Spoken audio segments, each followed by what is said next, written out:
হ্যাঁ চলে আসতেছি আমি। দাঁড়াও।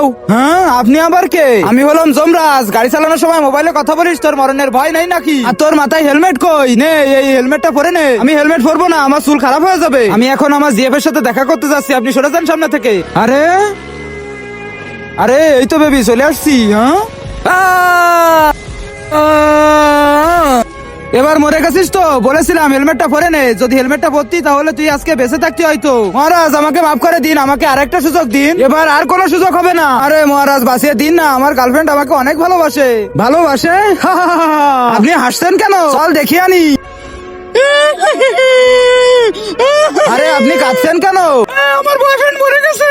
এটা তো খুশির সংবাদ, আমি তোমার বয়ফ্রেন্ড হয়ে যাবো। কিন্তু আমার বয়ফ্রেন্ড অনেক ভালো ছিল, প্রতি মাসে আমাকে শপিং করে দিত। সেটা তো আমি দিব। ও আমার প্রতি মাসে রিচার্জ করে দিত। সেটাও আমি দিয়ে দিব। I love you baby.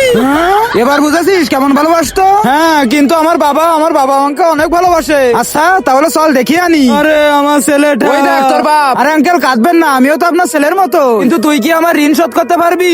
আপনার কাছেও ঋণই ছিল। তাছাড়া আর কি, আমি ওকে এত কষ্ট করে পড়াশোনা শেখালাম, ওর পিছনে এত টাকা খরচ করলাম, ও তো আমার ঋণই শোধ করলো না। আর যদি ও না মরতো তাহলে ওর বিয়েতে আমি অনেক টাকা যৌতুক নিতাম আর আমার সকল ঋণ মুক্ত হয়ে যেতাম। দেখেছিস তোর বাপের আসল রূপ। হ্যাঁ কিন্তু মহারাজ আমার বন্ধুরা আমাকে অনেক ভালোবাসে। আচ্ছা তাহলে ওদেরকেও দেখে নে।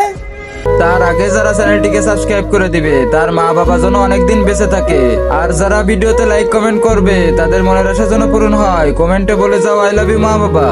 ওই দেখ তোর কলিজার বন্ধুগুলো। ভাই জীবন ভাই অনেক ভালো ছিল, বেঁচে থাকতে আমার অনেক উপকার করেছে। আর মরার পরেও হ্যাঁ এই ঠান্ডার ভিতরে দেখ ও সীতা থেকে গরম হাওয়া আসছে।